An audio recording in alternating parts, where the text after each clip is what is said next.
ஆண்டவராகிய இயேசு கிறிஸ்துவின் கிருபையும் சமாதானமும் உங்கள் அனைவரோடும் கூட இன்றைக்கும் இருப்பதாக. தலைப்பு: நான் உன்னை விட்டு விலகுவதும் இல்லை, உன்னை கைவிடுவதும் இல்லை. மாயை, பொய் வசனிப்பு எனக்கு வேண்டாம் சாமி, என்னை காப்பாற்றும், நான் உயிரோடு இருக்கும் வரைக்கும் இது எனக்கு வேண்டாம் என்று சொல்லுகிறார். அடுத்தது, தரித்திரத்தையும் ஐஸ்வர்யத்தையும் எனக்கு கொடாதிரும் என்று சொல்லுகிறார். என் பண பற்றாக்குறை, பணம் இல்லாமல் நான் தரித்திரத்தில் கிடக்கும்படி என்னை விட்டு விடாதேயும். தரித்திரத்தில் இருந்தால் அதுவும் எனக்கு ஆபத்து, துன்பம். அதனால் நான் பாவம் செய்யும் வாய்ப்பு வரும். நான் மதியிழந்து போவேன். வேதனையில், துக்கத்தில், பணமில்லா பற்றாக்குறையில் மிகவும் வேதனைப்பட்டு அது நிமித்தம் நான் பாவம் செய்துவிட வாய்ப்பு இருக்கிறது. அதனால் தரித்திரம் எனக்கு வேண்டாம். அதிக ஐஸ்வர்யமும் எனக்கு வேண்டாம் கடவுளே. அதிக ஐஸ்வர்யத்தினால் நான் மேன்மை பாராட்டி உண்மை மறந்து போக நேரிடும். அதனால் அதிக பணமும் எனக்கு வேண்டாம். அதை வைத்து நான் காவல் காத்து கொண்டிருக்க எனக்கு இஷ்டமில்லை, எனக்கு வேண்டாம். எனக்கு தேவையான பணத்தை மட்டும், எனக்கு தேவையான ஐஸ்வர்யத்தை மட்டும் கொடும் என்று இந்த 2 காரியங்களை கேட்கிறார். நீதிமொழிகள் 30ஆம் அதிகாரம் 4ஆம் வசனம் முதல் 6ஆம் வசனம் வரை. ஆகூர் என்னும் தேவ மனிதர் கர்த்தரை குறித்து சொல்லப்பட்ட ஒரு சில வார்த்தைகள், ஒரு சில கேள்விகளை அவர் கேட்கிறார். இயற்கையை குறித்தும் கர்த்தரை குறித்தும். இதை சற்று கவனித்து பார்ப்போம். இந்த வார்த்தைகள், கர்த்தர் எவ்வளவு வல்லமை உடையவர், மிகப்பெரிய ஞானம் இந்த வேத வசனங்களில் ஒளிந்திருக்கிறது. முடிந்தவரை நாம் ஆராய்ந்து அறிந்து அள்ளிக்கொள்வோம். அதாவது, வானத்தில் ஏறி இறங்கினவர் யார்? முதல் கேள்வியை கேட்கிறார். வானத்தில் ஏறி இறங்கினவர். வானம் என்று சொல்லும் பொழுது இந்த இடத்தில் பரலோகத்தை குறிக்கிறது. பரலோகத்திற்கு ஏறி இறங்கினவர் யார்? ஆதியாகம காலத்தில் நம்முடைய முற்பிதாக்களான ஆதாமும் ஏவாளும் இந்த பூமியில் வாழும்போது கர்த்தர் இந்த பூமியில் அவர்களோடு வந்து, அதாவது கர்த்தர் தினமும் அவர்களை சந்தித்தார் என்று வேதம் சொல்லுகிறார். ஆதியாகமம் முதல் 3 அதிகாரங்களில் பார்க்கும் பொழுது அவர்களோடு கர்த்தர் பழகினார், அவர்களோடு பேசினார் என்பதை குறித்து பார்க்கிறோம். மிகவும் ஒற்றுமையாக, மிகவும் அன்பாக, தகப்பனும் பிள்ளையுமாக மிகவும் சந்தோஷமாய் இருந்திருக்கிறார்கள். அதை நாம் வேதவசனங்களை தியானிக்கும் போது புரிந்து கொள்ள முடியும். இப்படி இருக்கும் பொழுது ஆதாமும் ஏவாளும் இருவரும் பாவம் செய்தார்கள். அவர்கள் பாவம் செய்த பின்பு கர்த்தர் சபித்து அவர்களை பூமியிலிருந்து, அதாவது ஏதேனிலிருந்து பூமிக்கு தள்ளிவிட்டார் என்று பார்க்கிறோம். அதன் பின்பு சுமார் 1000 வருடங்கள் அதற்கு பின்பாக கர்த்தர் எந்த மனிதரோடும் பேசினார் என்று தெரியவில்லை. 1500 வருடங்கள் வரைக்கும் கர்த்தர் பேசியதாக எந்த இடத்திலும் வேதாகமத்தில் கொடுக்கப்படவில்லை. சிலர் கர்த்தருடைய ஆவியானவரோடு பழகி இருக்கிறார்கள், பேசி இருக்கிறார்கள், இருக்கலாம். ஆனாலும் மிக வெளிப்படையாக கர்த்தர் எந்த காரியத்தையும் செய்யவில்லை. கர்த்தர் ஓய்ந்திருந்தார். 7ஆம் நாளான 1000 வருடங்கள் அவர் ஓய்ந்திருந்தார் என்று சொல்லலாம். அப்படி இருக்க கர்த்தர் ஏறினார், வானத்தில் ஏறினார். அதன் பின்பு, பாவத்திற்கு பின்பு, முதல் மனிதர்கள் பாவம் செய்த பின்பு கர்த்தர் தினந்தோறும் அவர்களை சந்திக்கவில்லை. அந்த சந்திப்பு நிகழ்வு நின்று போனது. அதன் பின்பு சீனாய் மலையில் கர்த்தர் இறங்கினார். அதன் பின்பு முதல் பிரவேசமாக 2000 வருடங்களுக்கு முன்பாக நமது ஆண்டவராகிய இயேசு கிறிஸ்து இந்த பூமிக்கு பிறந்து வந்தார்.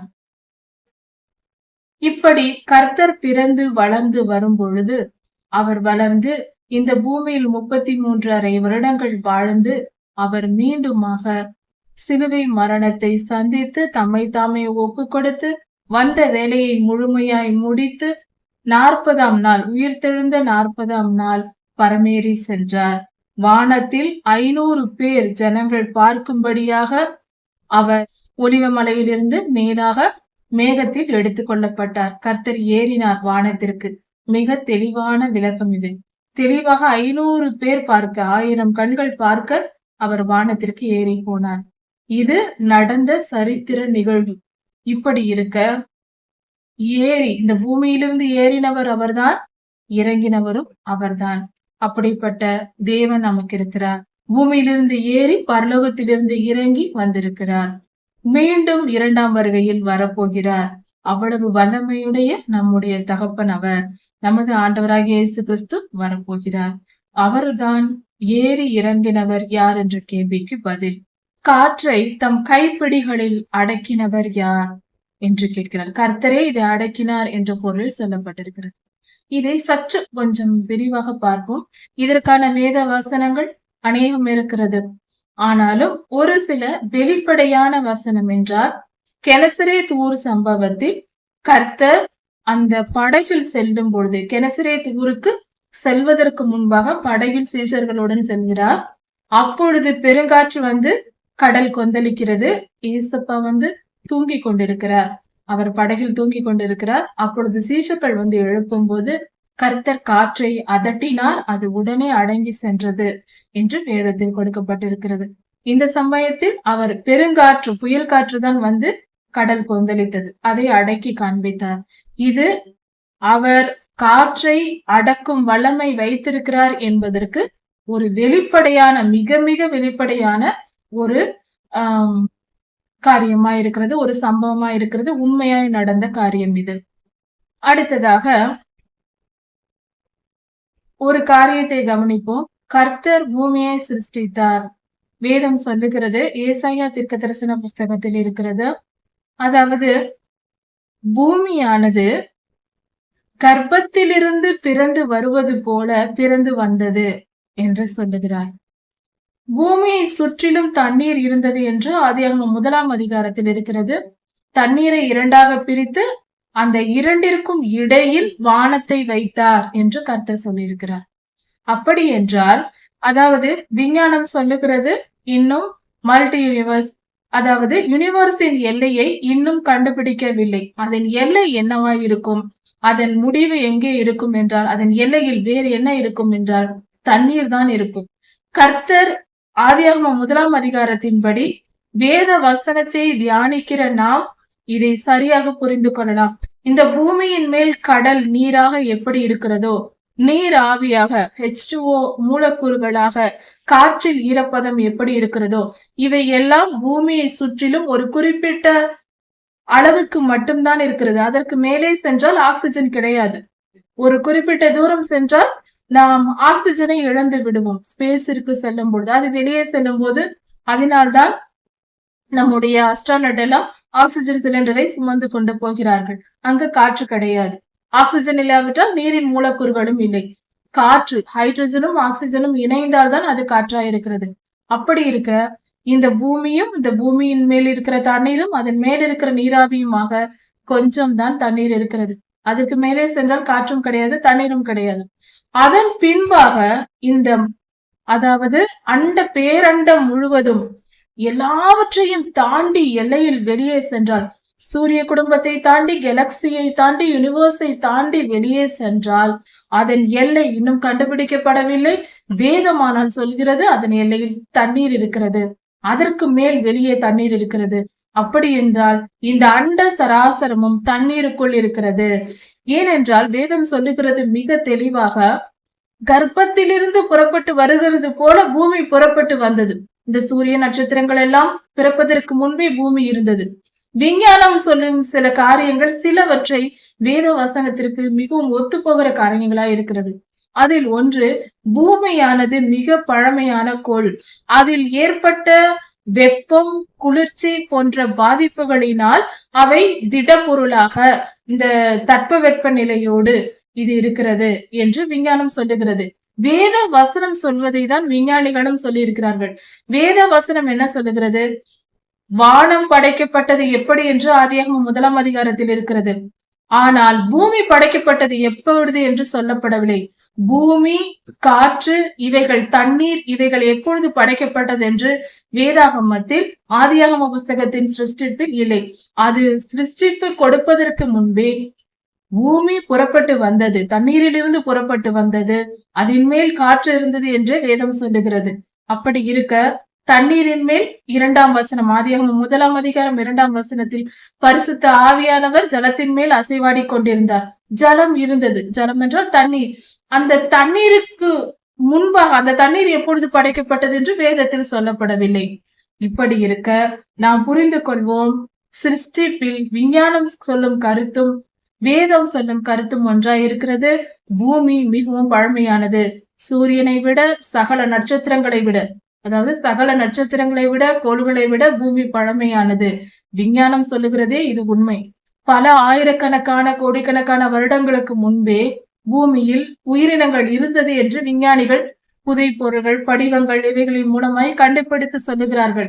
ஆனால் வேதத்தை நன்கு அறியாதவர்கள் தான் இதற்கு விரோதமாக பேசுவார்கள். பரிசுத்த வேதாகமத்தை, பைபிளை நன்கு ஆராய்ந்து பார்க்கும் பொழுது இது உண்மைதான். கர்த்தர் சொல்லியிருக்கிற காரியங்கள் உண்மைதான். ஆதாம் ஏவாள் படைக்கப்பட்ட காலம்தான் இப்பொழுது ஒரு 6000 வருடங்களாக இருக்கிறது. அதற்கு முன்பே மனித இனம் இந்த பூமியில் இருந்திருக்கிறது, பூமியும் இருந்திருக்கிறது என்றே வேதம் சொல்லுகிறது. இதற்கான ஆதாரங்கள் பல வசனங்கள் இருக்கிறது. நாம் சற்று புரிந்து கொள்ள வேண்டும். மறைத்து வைக்கப்பட்டிருக்கிறது. வெளிப்படையாக சொல்லப்படாமல் நாம் ஆராய்ந்து அறிந்தால் தான் அதை புரிந்து கொள்ள முடியும். தானியேல் 12ஆம் அதிகாரத்தில் கர்த்தர் சொல்லியிருக்கிறாரே, மறைத்து வைத்திருக்கிறேன், அவர்கள் தேடி ஆராய்ந்து அறிந்து கொள்ளட்டும் என்று சகலத்தையும். அப்படி என்று கர்த்தர் மறைத்து வைத்திருக்கிறார். கோடிங்காக இருக்கிறது. அதனால் நாம் புரிந்து கொள்வோம். காற்றை இந்த பூமியின் மேல் கர்த்தர் அடக்கி வைத்திருக்கிறார். ஒரு எல்லைக்கு மேல் காற்று வெளியே போகாமல் ஏன் பூமியையே சுற்றி கொண்டிருக்கிறது? கேட்டால் புவியீர்ப்பு விசை என்று சொல்வோம். ஏன் மற்ற புவியீர்ப்பு விசை என்றால் மற்ற கிரகங்களுக்கு ஈர்ப்பு விசை இல்லையா? எல்லாவற்றிற்கும் இருக்கிறதே. ஏன் அதற்கு தண்ணீரும் காற்றும் இல்லை? சொல்லி பார்ப்போம், சற்று ஆராய்ந்து பார்ப்போம். கர்த்தரை நியமித்திருக்கிறார். எது எங்கிருக்க வேண்டும், என்ன செய்ய வேண்டும் என்று. அண்ட சராசரத்தையும் ஆளுகை செய்கிறவர் அவர்தான். நம்மை எங்கே வைக்க வேண்டும், என்ன சூழ்நிலையில் வைக்க வேண்டும், நாம் என்ன செய்ய வேண்டும் நிர்ணயித்து ஆளுகை செய்து வழிநடத்தி கொண்டிருப்பதும் அவர்தான். அவரை பற்றி தெரிந்து கொள்ளாமல் நாம் எதோ நினைத்துக் கொண்டிருக்கிறோம், உணர்வில்லாமல் இருக்கிறோம். காற்றை இந்த பூமியை சுற்றிலும் அடக்கி ஒரு குறிப்பிட்ட எல்லைக்குள் அடக்கி வைத்திருக்கிறார்.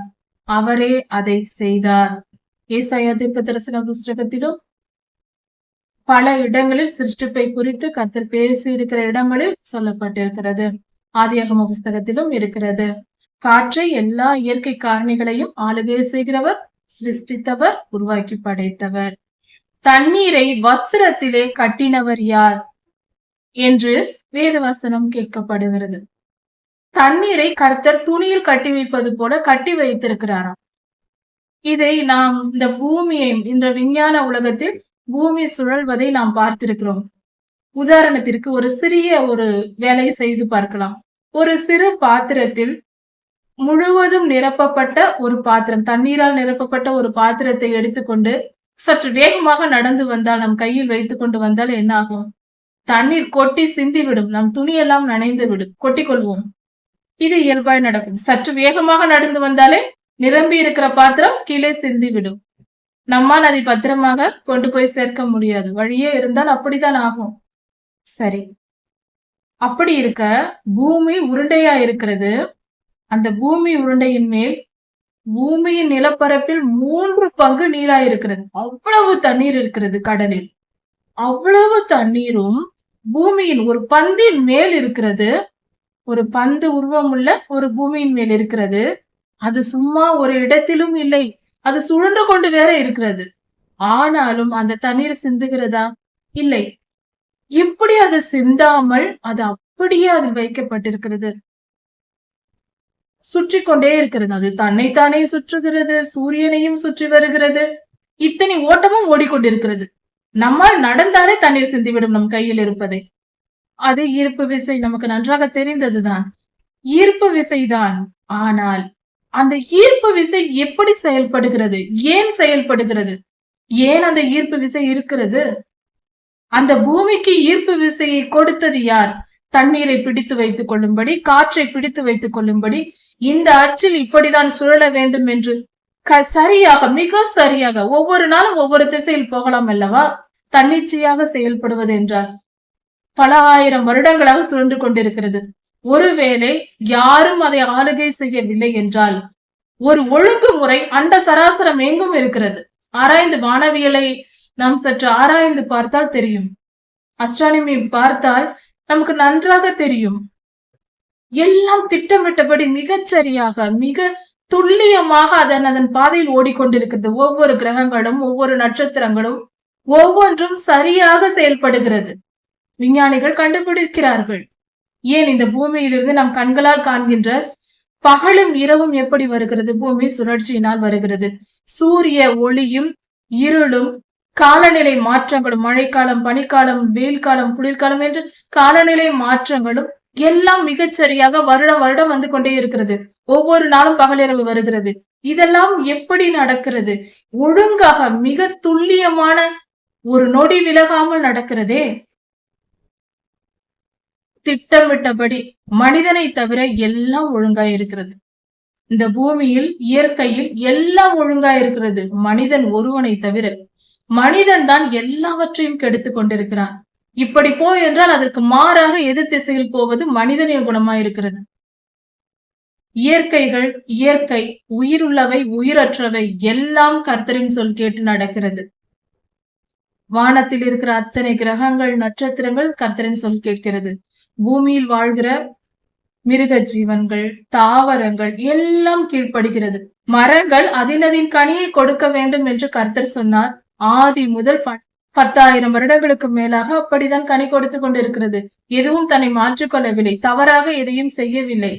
தாவரங்கள், பூச்சிகள், புழுக்கள், குருவிகள் அன்றிலிருந்து இன்று வரை கூடு கட்டுகிறது ஒரே மாதிரியாக. ஏதாவது டெக்னாலஜி வைத்து மாற்றிக்கிட்டு எதுவும் செய்யவில்லை. புள்ளை எடுத்து எப்படி கூடு கட்டியதோ அப்படியேதான் கூடு கட்டுகிறது. எல்லாம் கீழ்ப்படிதலோடு இருக்கிறது. இவைகளையெல்லாம் ஆள பிறந்த மனிதன் மட்டும்தான் தவறாக நடக்கிறான். ஒழுங்கற்ற தனம் என்பது மனிதனிடத்தில் மட்டுமே இருக்கிறதை சற்று கவனித்து பார்ப்போம். இந்த உலகத்தில் எல்லாம் ஒழுங்கா இருக்கிறது. கர்த்தர் சொன்ன வார்த்தையின்படி நடக்கிறது. பூச்சிகள், மிருகங்கள், பறவைகள், இயற்கை காரணிகள், காற்று, தண்ணீர், நிலம், பூமி, மற்ற கிரகங்கள், வான மண்டல கிரியைகள் எதுவாய் இருக்கட்டும், வெப்பநிலை, காலநிலை மாற்றங்கள் எல்லாம் கர்த்தரின் சொல்படி நடக்கிறது. ஏன் ஒரு வருடத்தில் கோடை காலமே இல்லாமல் போகிறதா? எப்பொழுதாவது இல்லையே. சரியாக நடக்கிறது. அது சரியான தூரம், சரியான சுற்று, பூமி விலகாமல் அதன் பாதையில் சுற்றுவதனால் எல்லாம் சரியாக நடக்கிறது. பூமி கர்த்தரின் சொல்லை கேட்கிறது, அடங்குகிறது. கர்த்தருக்கு அடங்கி கீழ்ப்படிந்து நடக்கிறது. மனிதனை தவிர எல்லாம் அடங்கி நடக்கிறது. யோசித்து பார்ப்போம், நாம் எவ்வளவு சிறியவர்கள், மிக மிக சிறியவர்கள். 5 அடி முதல் 6 அடி உயரம், அவ்வளவுதான். மிக சிறிய மூளை. நம்முடைய பலன் 1 மணி நேரம் நின்றால் கால் வலிக்கும். 2 கிலோமீட்டர் நடந்தால் போதும் கால் வலிக்கும். 12 மணி நேரம் கண் விழித்து வேலை செய்தால் அடுத்தது தூக்கம் வந்துவிடும். அதற்கு மேல் நம்மால் செய்ய முடியாது. நம் பலன் மிகவும் சிறியது. எதற்கு இந்த மேட்டிமை? தேவையில்லை. நம்மை நாம் உயர்த்த வேண்டும் என்று எம்பி குதித்தால் 1 அடி 2 அடி குதிக்கலாம். அதற்கு மேலே நம்மால் குதிக்க கூட முடியாது. நம்மை நாமே சுமக்க முடியாது. அவ்வளவு சிறியவர்கள் நாம். இவ்வளவு சிறுமையான பலனுள்ளவர்கள், ஞானத்திலும் குறைவு பெற்றவர்கள், எல்லாவற்றிலும் மிக சிறியவர்கள். நம்மை நாம் தாழ்த்திக் கொள்வது நல்லது. ஒரே ஒரு காரியம்தான் நமக்கு மேன்மை. அவர் சாயலாய் படைக்கப்பட்டிருக்கிறோம். கர்த்தரின் சாயலாய் படைக்கப்பட்டிருக்கிறோம். அவர் திருக்கரங்களால் சிருஷ்டிக்கப்பட்டிருக்கிறோம். அவருக்கு அடங்கி நடக்கிற பாக்கியம் நமக்கு கிடைத்திருக்கிறது. அவரை வைத்துதான் நமக்கு எல்லா மேன்மையும். அவர் நம்மை பிள்ளை என்று சொல்லியிருக்கிறார். அடிமை என்று சொல்லவில்லை. என் சிருஷ்டிப்பு என்று சொல்லவில்லை. என் பிள்ளைகள் என்று சொல்லியிருக்கிறார். எல்லாம் அவரை வைத்துதான் நமக்கு மேன்மை. நமக்கென்று தனியாக எந்த மேன்மையும் இல்லை. அவர் கொடுத்தது சகலமும். அவருக்குதான் எல்லா மேன்மையும். அவரால் தான் நமக்கு மேன்மை. நம்மால் எதுவும் இல்லை. புரிந்து கொள்வோம். நம்மால் எதுவும் நடப்பது இல்லை. கர்த்தரால் எல்லாம் நடக்கிறது. அவரே சர்வலோகாதிபதி. அவரை நாம் தெய்வமாக, தலைவராக, ராஜாவாக, நம் நேசராக ஏற்றுக்கொள்வோம். பூமியின் எல்லைகளை எல்லாம் ஸ்தாபித்தவர் யார்? பூமியின் எல்லைகள் என்று சொல்லும் பொழுது ஒவ்வொரு தேசத்தின் எல்லையையும் நாம் அட்லஸ் வைத்து பார்த்தால் அந்த கடல் நீர் அந்த இடத்தில் வந்து மோதிவிட்டு செல்லும்.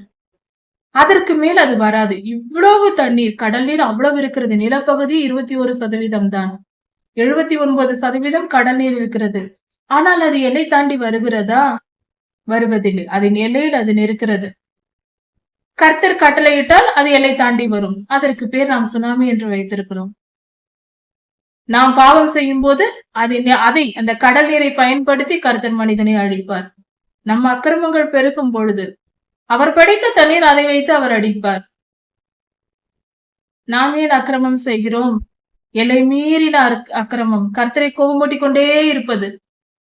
அவரால் படைக்கப்பட்ட நாம் அவரை கோபமூட்டிக் கொண்டே இருக்கிறோம். அதனால் எல்லை தாண்டும். அவர் கட்டளையின்படிதான் கடலும் எல்லை தாண்டும். கடலுக்கு எல்லையை நியமித்தவர் அவர்தான். கடல் நீர், உலகெங்கும் இருக்கிற தண்ணீர் கர்த்தருக்கு கீழ்ப்படுகிறது. அவரே அதை அடக்கி ஆண்டு கொண்டிருக்கிறார். இந்த பூமி வாழும்போது அதை ஊமையாக சொல்வது போல்தான் கடல் மேல் நடந்து காட்டினார். மோசே ஐயாவின் காலத்தில் சிவந்த சமுத்திரத்தை இரண்டாக பிளந்து காட்டினார். மோசே ஐயா என்னும் தீர்க்கதரிசியை வைத்து. அவர் பூமியில் மனித அவதாரத்தில் வரும்போது கடலின் மேல் நடந்தே காட்டினார். எத்தனை அற்புதங்கள்! கடல் கொந்தளித்த போது கெனசரேத்தூருக்கு போகும்போது கடலை அடக்கி அதன் அலைகளை அமைதிப்படுத்தினார். காற்றை அடக்கினார். கர்த்தரால் எல்லாம் முடியும். அவரே அதிகாரி. சகலத்துக்கும் அவரே அதிகாரி. நமக்கும் அதை ஏற்றுக்கொண்டவர்களுக்கு பேர் பரிசுத்தவான். கர்த்தரே சர்வத்திற்கும் அதிகாரி, எனக்கும் அவர்தான் அதிகாரி என்பதை புரிந்து கொண்டு ஒப்புக்கொண்டவர்களுக்கு பெயர் பரிசுத்தவான்கள். வேறொன்றும் இல்லை. இப்படி காற்று, தண்ணீர், பூமியின் எல்லைகள் எல்லாவற்றையும் அடக்கி ஆளுகிறார் அல்லவா? அவர் நாமம் என்ன என்று கேட்கிறார் ஆகூர். அவர் நாமம் என்ன? அவருடைய குமாரனுடைய நாமம் என்ன? அதை அறிவாயோ என்று கேட்கிறார். அவருடைய நாமம், இவ்வளவையும் படைத்து இத்தனையும் படைத்த நம் தேவனுடைய நாமம் என்றென்றும் வாழும் நம் சிருஷ்டிகராகிய யெகோவாவாகிய தேவன். அவருடைய குமாரனுடைய நாமம் சர்வலோகாதிபதி, ராஜாதி ராஜா, நம்முடைய ராஜாவாகிய கர்த்தர். அவருடைய பெயர் ராஜாதி ராஜா யேசுவா.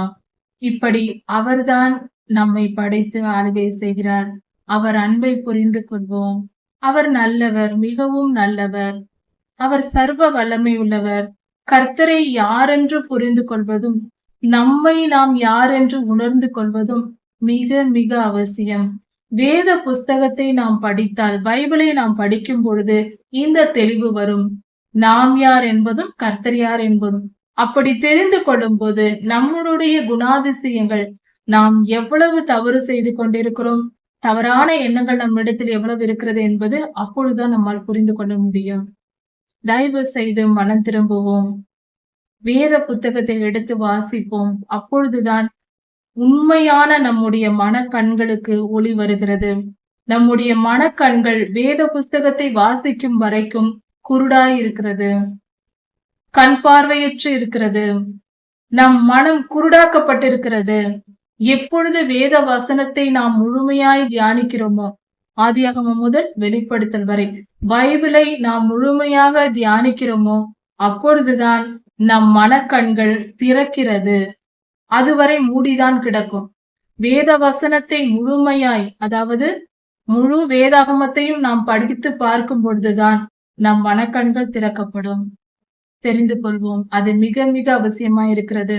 மூச்சு விட மறந்தாலும் பரலோகத்திற்கு போய்விடலாம். வேதத்தை தியானித்து வைத்திருந்தால் பரிசுத்தமாய் வாழ முடியும். பரிசுத்தத்தை கற்றுக்கொண்டு வாழ்ந்திருந்தால். வேதத்தை வாசிக்காமல் பாவத்தில் இருந்தால், மூச்சை மட்டும் சுவாசித்துக் கொண்டிருந்தாலும் 70 வயதில் முடிந்து போகும். பரலோகம் போக முடியாது. வேதத்தை வாசித்து வைத்திருந்தால் எப்பொழுது போனாலும் கவலை இல்லை. நாம் கர்த்தரிடத்தில் போய் சேர்ந்து விடலாம். சற்று யோசித்து பார்ப்போம். சபிக்கப்பட்ட பூமியில் நாம் வாழ்கிறோம். நாம் கர்த்தரை அண்டிக் கொண்டு அவர் சொல்படி நாம் வாழ்ந்தால் நம்மை நாம் காப்பாற்றிக் கொள்ளலாம்.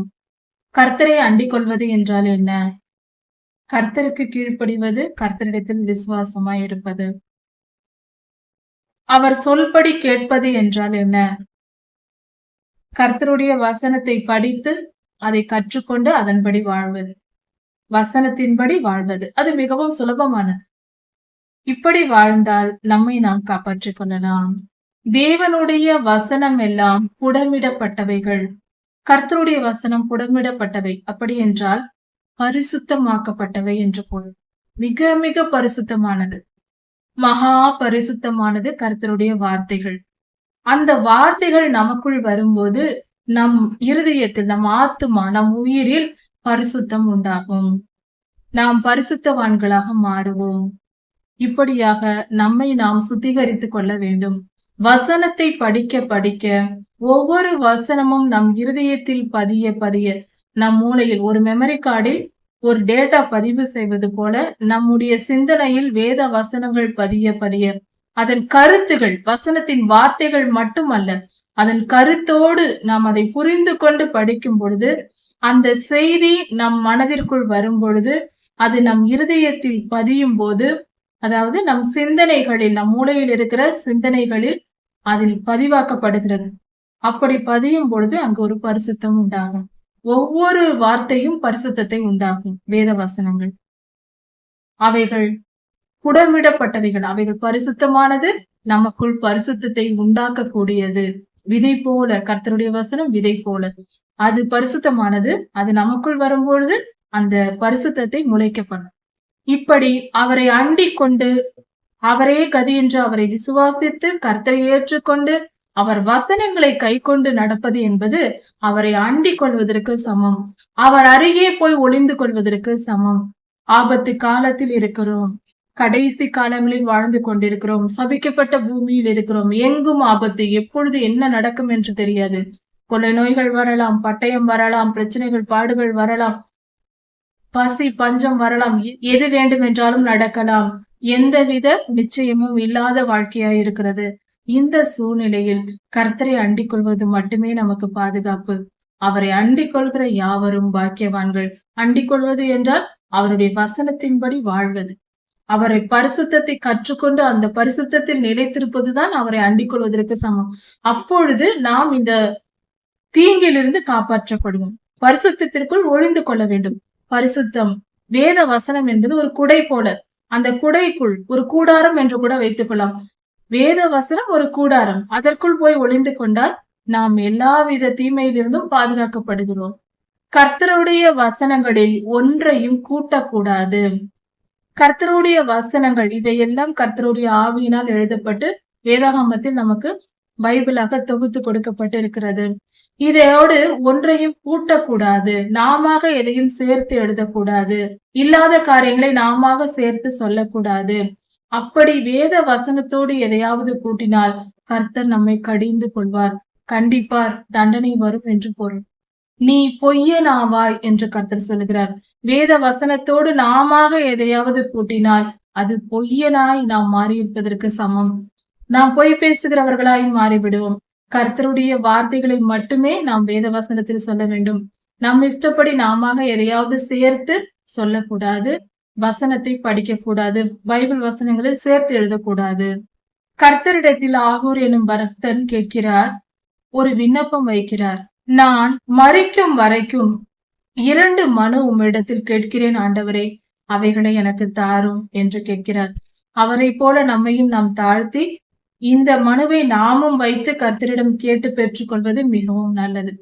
ஆகூர் கர்த்தரிடத்தில் என்ன 2 காரியங்களை கேட்கிறார் என்றால், நான் உயிரோடு இருக்கும் வரைக்கும் எனக்கு இது வேண்டும், எனக்கு நீர் கண்டிப்பாய் தர வேண்டும், மறுக்காமல் இதை எனக்கு கொடும் ஆண்டவரே என்று தாழ்மையோடு கேட்கிறார்.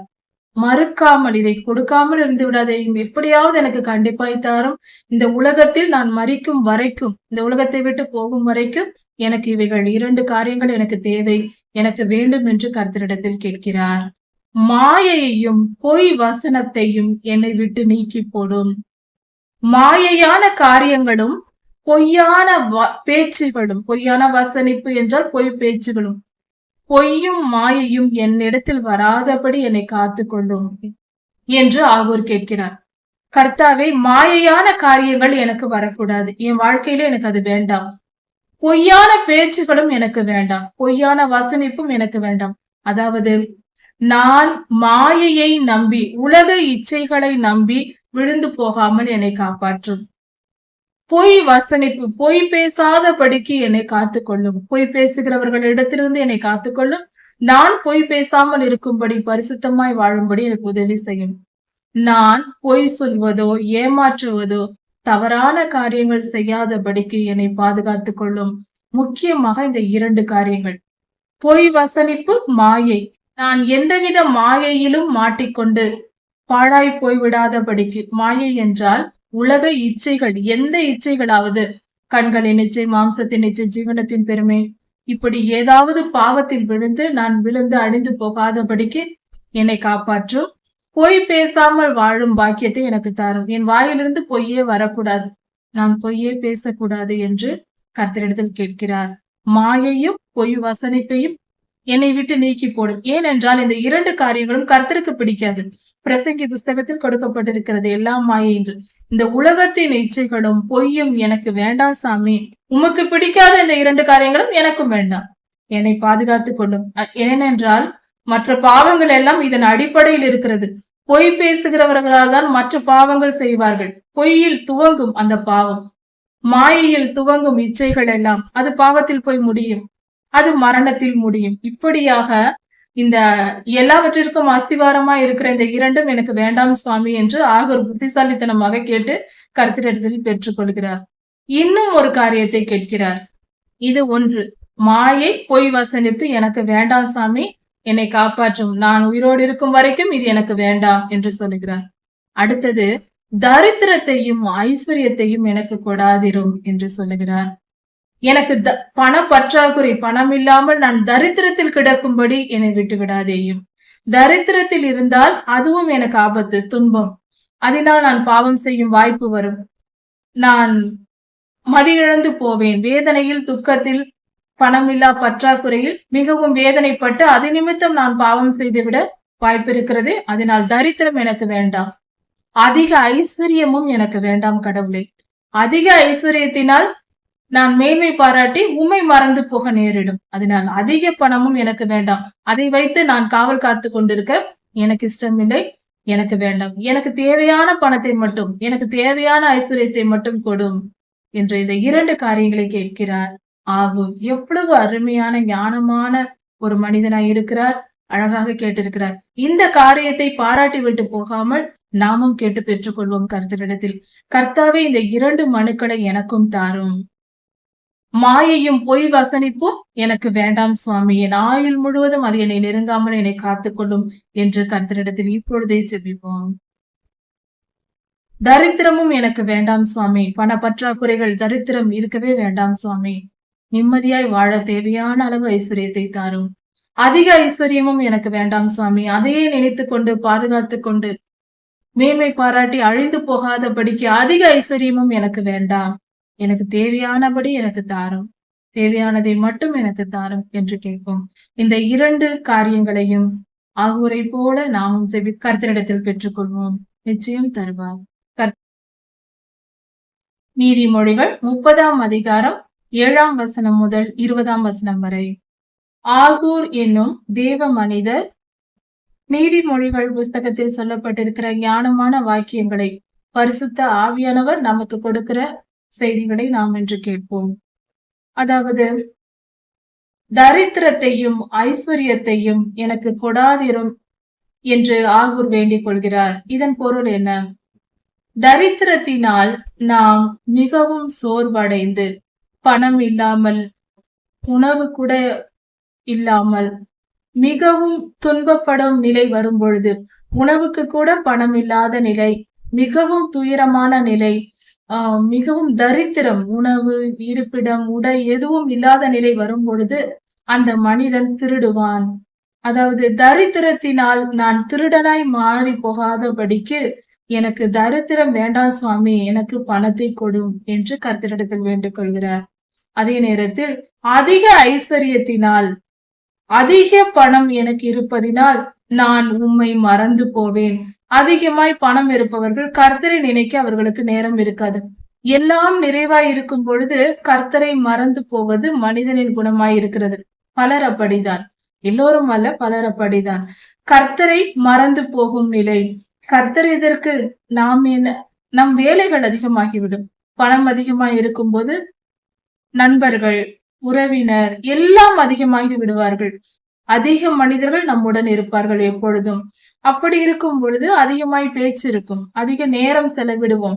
இப்படி இருக்கும் பொழுது கர்த்தரை நினைக்க நேரம் இருக்காது. ஜெபிப்பதற்கு நேரம் இல்லை, வேதம் வாசிக்க நேரம் இல்லை என்று சொல்வோம். அதிக பணம் இருந்தால் அப்படியெல்லாம் தோன்றும். அப்படித்தான் செய்வது மனிதனின், பெரும்பாலான மனிதர்களின் இயல்பான குணமாய் இருக்கிறது.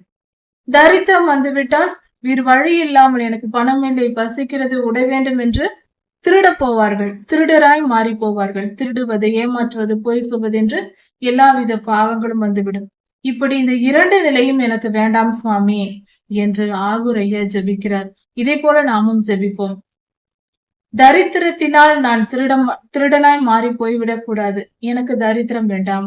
அதிக ஐஸ்வர்யத்தினால் நான் உம்மை மறந்து உம்முடைய நாமத்தை வீணிலே இருக்கும்படியாக கர்த்தரை பரியாசம், அதாவது கர்த்தருடைய பெயரை தவறாக பயன்படுத்தி விடக்கூடாது. அப்படிப்பட்ட, அதாவது அதிக பணம் இருந்தால் பெருமை வரும், பெருமை வந்தால் கர்த்தருடைய நாமத்தை தூஷித்து விடுவார்கள். இதற்கு உதாரணமாக யாரை சொல்லலாம் என்றால், பெல்ஷாத்சார் ராஜா, தானியேல் புஸ்தகத்தில் இருக்கிறது. நேபுகாத்நேச்சாரின் மகன் என்ன செய்கிறார்?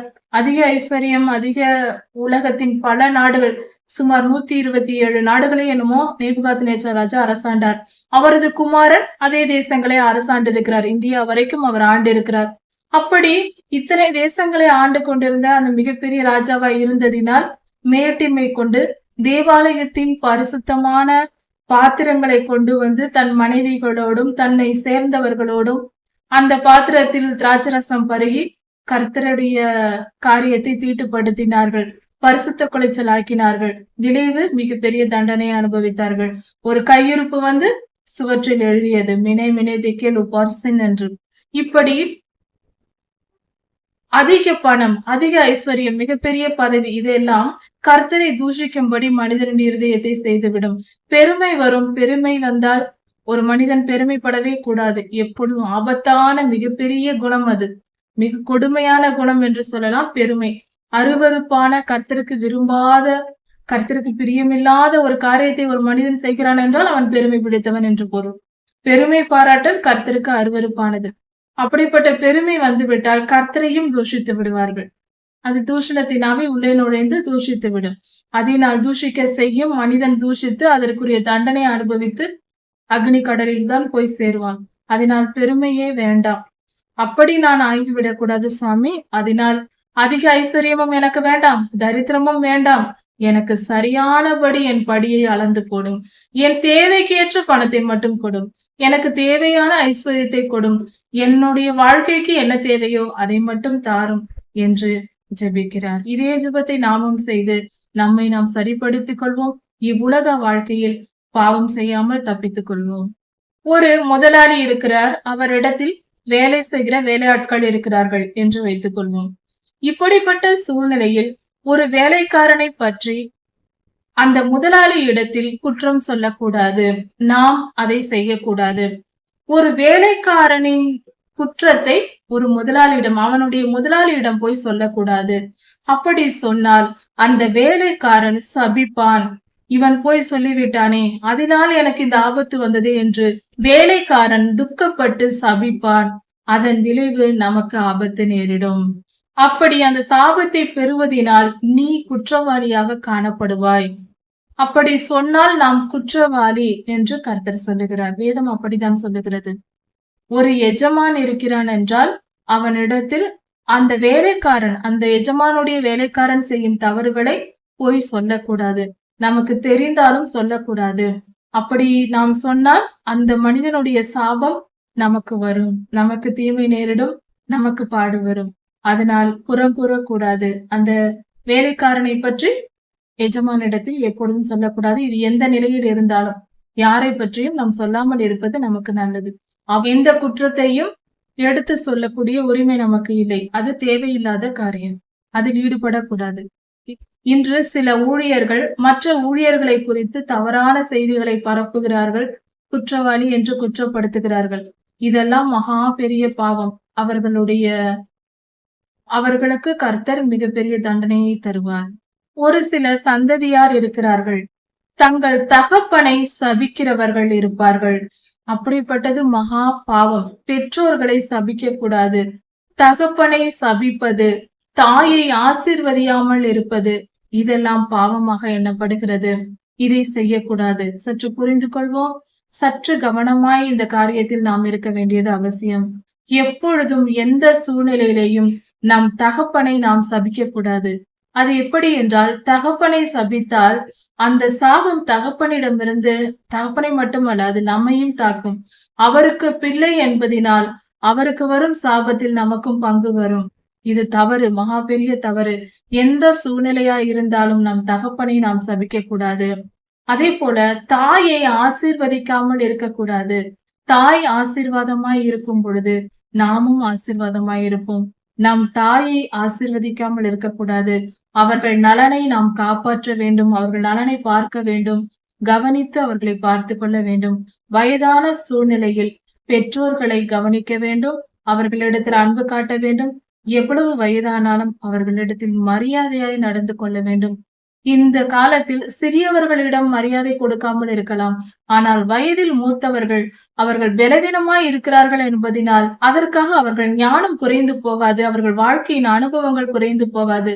நம்மை விட பெரியவர்கள் பலன் குறைந்தாலும் பெரியவர்களே. அதை புரிந்து கொண்டு பெரியோர்களை மதித்து மரியாதை கொடுத்து நடக்க வேண்டும். எந்த நிலையிலேயும் பெரியோர்களை மரியாதை குறைவாக பேசுவதோ நடத்துவதோ தவறு. அதை புரிந்து கொள்வோம். தயவு செய்து இது மகா பெரிய பாவத்தை நமக்கு கொண்டு வந்து விடும். 10 கட்டளைகளில் ஒன்றாக கர்த்தர் சொல்லி இருக்கிறாரே, எந்த வயது ஆனாலும் அதை புரிந்து கொள்வோம். உன் தகப்பனையும் உன் தாயையும் கனம் பண்ணுவாயாக என்று சொல்லி இருக்கிறார். இள வயதில் மட்டும் என்று சொல்லவில்லை, பொதுவாக சொல்லி இருக்கிறார். எப்பொழுதும் நம் பெற்றோர்கள் உயிரோடு இருக்கும் வரை, நாம் உயிரோடு இருக்கும் வரை அவர்களுக்கு மரியாதை கொடுத்து நடத்த வேண்டும்.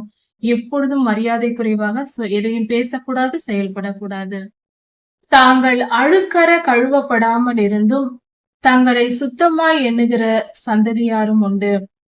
பாவத்தில் இருந்து கொண்டும் தங்களை தாங்களே பரிசுத்தவான்கள், நீதிமான்கள் என்று சொல்லிக் கொள்ளுகிற ஜனங்கள் உண்டு. அதாவது நமது ஆண்டவராகிய இயேசு கிறிஸ்துவின் இரத்தத்தால் கழுவப்படாத யாரும் பரிசுத்தவான்களாய் இருக்க முடியாது, நீதிமான்களாய் இருக்க முடியாது. எல்லா மனிதர்கள் பாவத்தை பெற்று பாவத்தில் பிறந்திருக்கிறோம். அப்படி இருக்கும் பொழுது நாம் பரிசுத்தமாவது ஆண்டவராகிய இயேசு கிறிஸ்துவின் நமது ஆண்டவராகிய இயேசு கிறிஸ்துவின் இரத்தத்தினாலேயே. அதை நாம் அவரை விசுவாசிக்கும் போது பெற்றுக்கொள்கிறோம். அப்படி கர்த்தரை விசுவாசியாதவர்கள், கர்த்தருடைய இரத்தத்தால் கழுவப்படாதவர்கள், நமது ஆண்டவராகிய இயேசு கிறிஸ்துவின் இரத்தத்தால் கழுவப்படாதவர்கள் யாரா இருந்தாலும் அவர்கள் பரிசுத்தவான்கள் அல்ல. அவர்கள் தங்களை தாங்களே பரிசுத்தவான்கள் என்றும் நீதிமான்கள் என்றும் நாங்கள் பரலோகம் செல்வோம் என்றும் நினைத்து கொண்டு இருக்கிறார்கள். அப்படிப்பட்ட சந்ததியார் உண்டு என்று வேதம் சொல்லுகிறது. அப்படிப்பட்டவர்கள் அவர்கள் நினைத்து கொண்டிருக்கிறார்கள், அவ்வளவுதான். அது நடக்காது.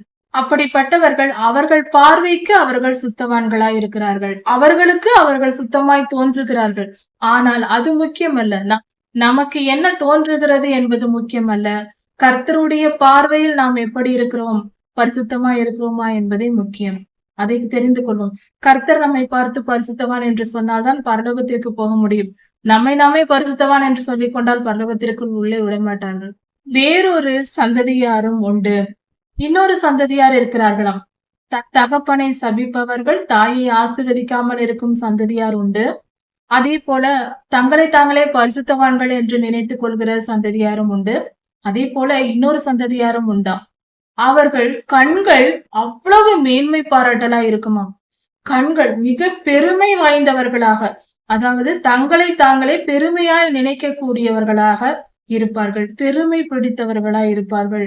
அவர்கள் கண்களில் பெருமை இருக்கும். அப்படி ஒரு மாதிரியாக தன்னை தானே மேன்மை பாராட்டி நான் தான் பெரியவன் என்று கர்வமாய், திமிராய், அகம்பாவமாய், பெருமையாய் மேன்மை பாராட்டி கொண்டு இருப்பார்கள். அவர்களுடைய கண்கள் அவ்வளவு பெருமையாய் இருக்குமா. அவர்களுடைய இமைகள் தெறிப்பா இருக்குமா.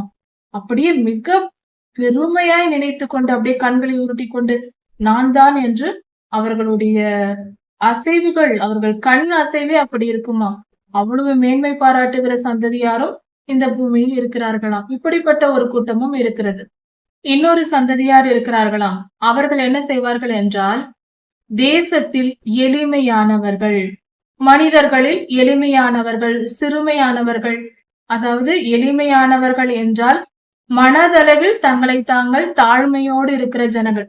பணக்காரர்களாக கூட இருக்கலாம், பெரிய படிப்பாளியாக கூட இருக்கலாம். ஆனாலும் பெருமை இல்லாமல் தாழ்மையோடு இருக்கிறவர்கள்.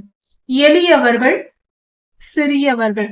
சிறியவர்கள் என்றால் பணம், பொருள், படிப்பு, ஞானம் எல்லாவற்றிலும் குறைவா இருக்கக்கூடிய சிறியவர்களா இருக்கலாம். அவர்கள் தங்களை தாங்களே தாழ்த்தி வாழ்கிற மக்களா இருக்கலாம். அதாவது பெருமை இல்லாத மனிதர்களாய் இருப்பார்கள்.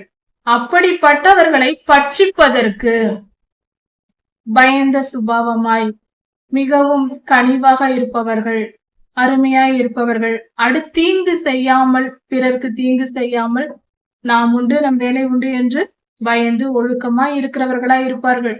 அப்படிப்பட்டவர்களை பட்சிப்பதற்கு, அவர்களை கொன்று போடுவதற்கு, முழுமையாய் விழுங்குவதற்கு ஒரு கூட்டத்தார் இருப்பார்களாம்.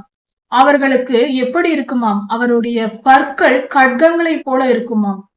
அவர்களுடைய பற்கள் என்றால் அவர்களை கொன்று போட மிக பெரிய திட்டங்களை வைத்திருப்பார்கள். துணிந்து தீமை செய்கிறவர்கள், துணிவாய் போய் பேசுகிறவர்கள், துணிந்து அக்கிரமம் செய்கிறவர்கள், எத்தை வேண்டும் என்றாலும் செய்வார்கள். அப்படிப்பட்ட மோசமான மனிதர்கள் இருக்கிறார்களாம். எளிமையானவர்களையும் சிறுமையானவர்களையும் கொல்வதற்கு, அழிப்பதற்கு இப்படிப்பட்டவர்கள் இருக்கிறார்களாம். கத்திகளை ஒத்த பற்கள் அவர்களுக்கு இருக்குதாம். கத்தி போல அவர்களுடைய கடவாய் பற்கள் இருக்கிறதாம். அப்படி என்றால் பேசியே கொன்று விடுவார்கள். அந்த பேச்சினால் துன்பப்படுத்தி அந்த ஜனங்களை மென்று விழுங்கி விடுவார்கள். அப்படிப்பட்ட மோசமான மனிதர்களும் இந்த உலகத்தில் இருக்கிறார்கள். எப்படிப்பட்ட குணமுடையவர்கள் எல்லாம் இருக்கிறார்கள் என்று வகைப்படுத்தி சொல்லப்பட்டிருக்கிறது. அட்டை புழுவுக்கு தாத்தா என்கிற 2 குமாரத்திகள் இருக்கிறதாம். இன்னும் கொடு என்று கேட்கிற 2 குமாரத்திகள் இருக்கிறதாம். திருப்தியே அடையாத 3 காரியங்கள் இருக்கிறதாம். போதும் என்று சொல்லாத 4 உண்டு. இந்த உலகத்தில் இந்த 2, 3, 4 என்று இருக்கிறது. இதை தெளிவாக நாம் சற்று கவனிப்போம். அவையாவன. அந்த முதல் 2 என்னவென்றால் பாதாளமும் மலட்டு கர்ப்பமும். அதாவது அட்டை புழு என்பது மனிதனின் சரீரத்தை கடித்து அவன் இரத்தத்தை உறிஞ்சும். அந்த அட்டை புழு நம் கால்களில் ஒட்டி கொண்டால் அது நம்மை விட்டு வரவே வராது. காலில் ஏறி இரத்தத்தை குடிக்க தொடங்கிவிடும். அது இறுக பிடித்து கொள்ளும் கால்களை. அப்படி நம் சரீரத்தை இறுக பிடித்து கொள்ளும். அதை எடுப்பதே கடினமா இருக்கும். அப்படிப்பட்ட அட்டை புழுக்கு 2 குமாரத்திகள் இருக்கிறதாம். அந்த ரத்தம் உறிஞ்சக்கூடிய 2 குமாரத்திகள். அதற்கு என்ன, அதன் பேர் என்ன? பாதாளமும் மலட்டு கர்ப்பமும். பாதாளம் அப்படிப்பட்டதாம். போதும் என்றே சொல்லாது. எவ்வளவு மனிதர்கள் வந்து விழுந்தாலும் பாதாளம் விழுங்கிக் கொள்ளும். போதும் என்று நிரம்பி வழியாது. அது போட போட போட பாதாளம் பெற்றுக்கொண்டே இருக்கும். தீயவர்கள் போக போக இன்னும் பாதாளம் நிரம்பவில்லை, அப்படியேதான் இருக்கிறது, பெற்றுக்கொண்டே இருக்கிறது தொடர்ச்சியாக. அதே போல மலட்டு கர்ப்பம், பிள்ளை பெறாத கர்ப்பம். எத்தனை காலங்கள் வாழ்ந்தாலும் பிள்ளை இல்லாமல் இருக்கிற மலட்டு கர்ப்பம் இருக்கிறது அல்லவா? அதில் எத்தனை காலம் வாழ்ந்தாலும் பிரயோஜனம் இல்லை, ஒரு குழந்தையும் இல்லை. இவை 2 போதும் என்று திருப்தி அடையாது. 2 போதும் என்று திருப்தி அடையாத 3 உண்டு. 3 காரியங்களும் உண்டு. அவை என்ன? தண்ணீரால் திருப்தி அடையாத நிலமும். எவ்வளவு மழை பெய்தாலும், எவ்வளவு ஆறு வெள்ளம் எது வந்தாலும் தண்ணீரால் இந்த நிலம் திருப்தி அடைவதில்லை, போதும் என்று சொல்வதில்லை, நிரம்புவதில்லை. அப்படிப்பட்ட மண், இந்த மண் 3வதாக இருக்கிறது. எவ்வளவு தண்ணீர் இருந்தாலும் அதை உறிஞ்சு கொள்ளும் தன்மை உண்டு இந்த மண்ணுக்கு. இதுவும் போதும் என்று சொல்லவில்லை. 4வதாக, எவ்வளவு எரிபொருளை கொடுத்தாலும், ஒரு இடத்தில் நெருப்பை மூட்டி விறகுகளை அடுக்கினாலும், எவ்வளவு விறகுகளை கொட்டினாலும் எரிந்து கொண்டே இருக்கும். போதும் என்று அக்கினி நிறுத்தாது. போதும் இவ்வளவுதான் என்று நிறுத்தாது. போட போட எரிந்து கொண்டே இருக்கும். அது போல இந்த 4 காரியங்களும் போதும் என்று நிற்காது. இந்த 4 காரியங்களும் போதும் என்று நிறைவடையாத தொடர்ச்சியாக இருந்து கொண்டே இருக்கும், கேட்டுக்கொண்டே இருக்கும், திருப்தி அடையாத மனமுடையவை. 1 பாதாளம். பாதாளத்தில் எவ்வளவு மனிதர்கள் தீயவர்கள் போய் விழுந்தாலும் பாதாளம் இன்னும் திறந்தபடியே இருக்கிறது. அது போதும் என்று சொல்வதில்லை, தீயவர்கள் போய்கொண்டே இருக்கிறார்கள். மலட்டு கர்ப்பம், பிள்ளை பெறாத கர்ப்பம். எத்தனை காலம் வாழ்ந்தாலும் பிள்ளை கிடைக்காது. அப்படிப்பட்ட கர்ப்பம், அதுவும் திருப்தி அடைவதில்லை. 2. 3வது தண்ணீர் குடிக்கும் பூமி. எவ்வளவு மழை பெய்து எவ்வளவு தண்ணீர் வந்தாலும் அவ்வளவு தண்ணீரையும் உறிஞ்சு வைத்துக் கொள்ளும் பூமி. 4வது அக்கினி. நெருப்பில் எவ்வளவு எரிபொருளை கொடுத்தாலும் போதும் என்று நிறுத்தாது. நாம் போட போட அது எரிந்து கொண்டே இருக்கும். அக்கினியும் போதும் என்று சொல்வதில்லை. இந்த 4 காரியங்களும் திருப்தி அடையாதவை. இதை போல நாம் இருந்துவிடக் கூடாது. நாமும் திருப்தி அடையாமல் எப்பொழுதும் கர்த்தரிடத்தில் இதை வேண்டும் அது வேண்டும் என்று ஜெபித்து கேட்டுக்கொண்டிருக்க கூடாது. திருப்தியா இருக்க வேண்டும். தகப்பனை பரியாசம் பண்ணி, நம்மை பெற்ற தகப்பனை நாம் கேவலமாக பேசக்கூடாது. மரியாதை கொடுத்து நடக்க வேண்டும், கனம் பண்ண வேண்டும் என்று கட்டளைகள் கொடுக்கப்பட்டிருக்கிறது. அப்படி செய்யாமல் தகப்பனை பரியாசம் செய்வது, கேவலமாக பேசுவது, அப்படி செய்கிற மனிதனும் தாயின் கட்டளையை அசட்டை பண்ணுகிறவன். ஒரு தாய் தன் பிள்ளையிடத்தில் இதை இப்படிதான் செய்ய வேண்டும் என்று கட்டளை கொடுக்கும் போது, இதை நீ செய்தாக வேண்டும் என்று சொல்லும் பொழுது அதை கண்டு கொள்ளாமல் போகிற மனிதனும் அவன் கீழ்ப்படிவதில்லை. பெற்ற தாய்க்கு மரியாதை கொடுக்காமல் அசட்டை பண்ணுவது. பெற்றோர்களை மதிக்காத குணமுடைய மனிதர்கள் யார் இருந்தாலும் அவர்களுக்கு என்ன நடக்கும் என்று வேதம் சொல்லுகிறது. அப்படிப்பட்ட மனிதர்களின் கண்களை நதியின் காகங்கள் கொத்தும். நதியின் காகங்கள் அப்படிப்பட்டவர்கள் கண்களை கொத்திவிடும் என்று பொருள். கழுகின் குஞ்சுகள் தின்னும். கழுகின் குஞ்சுகள் என்று சொல்லும் பொழுது கழுகு அதை பட்சித்து போடும். அது கொண்டு போய் தன் குஞ்சுகளுக்கு கொடுக்கும். கழுகு அந்த மனிதனுடைய கண்களை கொத்தும் என்று பொருள். இதன் பொருள் என்னவென்றால், காகங்கள், கழுகுகள் இதெல்லாம் பட்சிக்கிற பறவைகள். இதன் பொருள், பொல்லாத ஆவிகள் அவர்கள் கண்களை பாதிக்கும். பெற்றோர்களை மதிக்காத குணமுடையவர்கள், பெற்றோர்களுக்கு மரியாதை கொடுக்காத மனிதர்கள் இருப்பார்கள் என்றால் அவர்கள் கண்கள் பாதிக்கப்படும். கண்களில் நோய்கள், பிரச்சனைகள் வரும். அப்படி வருவதற்கு காரணம் அவர்கள் கண்களின் இச்சைக்கு இடம் கொடுப்பதினால், தங்கள் பெற்றோர்களை கனப்படுத்தாமல் அவமானப்படுத்துவது, அசட்டை பண்ணுவது போன்ற காரியங்களினால், பரியாசம் செய்வது போன்ற செயல்களை செய்வதனால் அந்த பாவத்தின் விளைவாக பொல்லாத ஆவிகள் அவர்கள் கண்களை தாக்கும். இன்று பலர் சிறு வயதிலேயே கண்களில் பாதிப்பு ஏற்பட்டு கண்ணாடி போடுகிறார்கள், பலவித பிரச்சனைகளை சந்திக்கிறார்கள். அதற்கு காரணம் தங்கள் பெற்றோர்களை மரியாதை கொடுக்காமல் நடப்பதே. இந்த பெற்றோர்களை மதிக்காத குணத்தை, பெற்றோர்களை அசட்டை பண்ணி பரியாசம் பண்ணி கனப்படுத்தாமல் மரியாதை கொடுக்காமல் இருக்கிற அந்த குணம் பொல்லாத கண்களின் இச்சையை தூண்டுகிற ஆவியை செயல்படுத்துகிறது. பொல்லாத இந்த ஆவிகள் மனிதனை பாவம் செய்ய வைக்கிறது. பெற்றோர்களின் மரியாதையை கெடுக்க வைக்கிறது. பெற்றோர்களுக்கு மரியாதை கொடுக்காமல் இருக்க வைக்கிறது. அதனால் பாவம் ஏற்பட்டு இந்த மனிதர்களின் கண்கள் பாதிக்கப்படுகிறது. காகங்கள் என்று சொல்லும் பொழுது சாத்தான் ஆண்டு கொள்வான் அந்த மனிதனை என்று பொருள். கண்கள் பாதிக்கப்படும். ஆகூர் ஐயா சொல்லுகிறார், எனக்கு மிகவும் ஆச்சரியமான 3 உண்டு.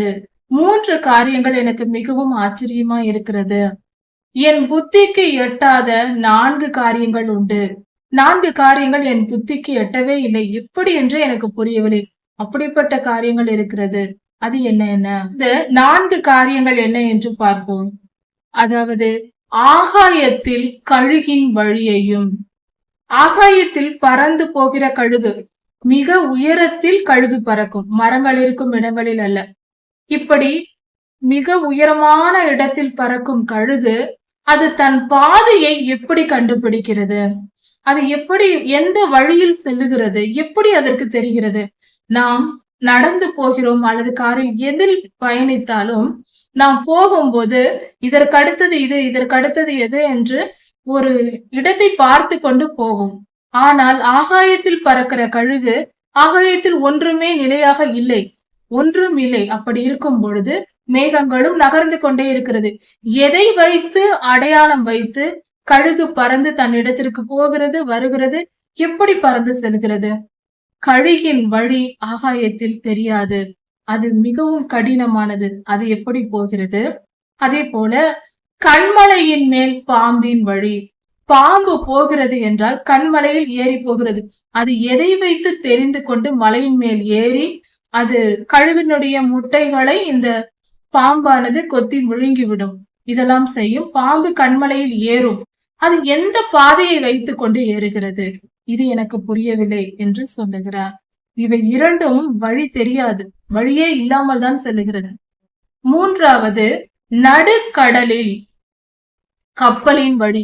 நடுக்கடலில் இருந்து நாம் பார்த்தால், நடுக்கடலில் நின்று கொண்டால் வானம் தெரியும், கீழே கடல் தெரியும். கடலின் எல்லை எதுவுமே தெரியாது.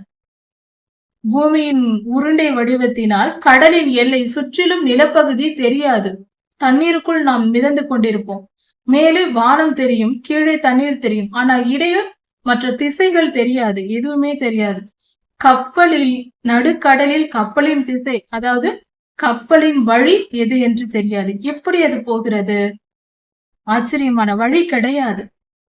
வானத்தில் கழுகுக்கு வழி கிடையாது, கண்மலையின் மேல் பாம்பிற்கு வழி கிடையாது, நடுக்கடலில் கப்பலுக்கு வழி கிடையாது.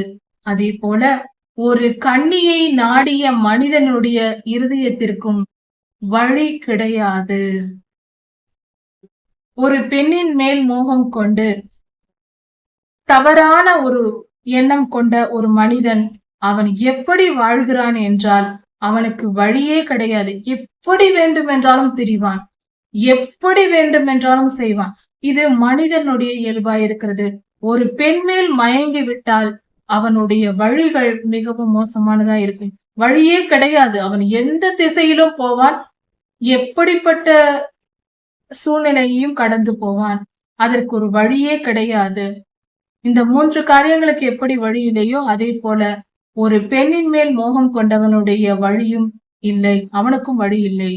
அதே போல தவறான வாழ்க்கை வாழ்கிற ஒரு பெண் இருக்கிறாள் என்றால் அந்த பெண்ணினுடைய வழியும் இப்படிப்பட்டதாய் இருக்கிறது.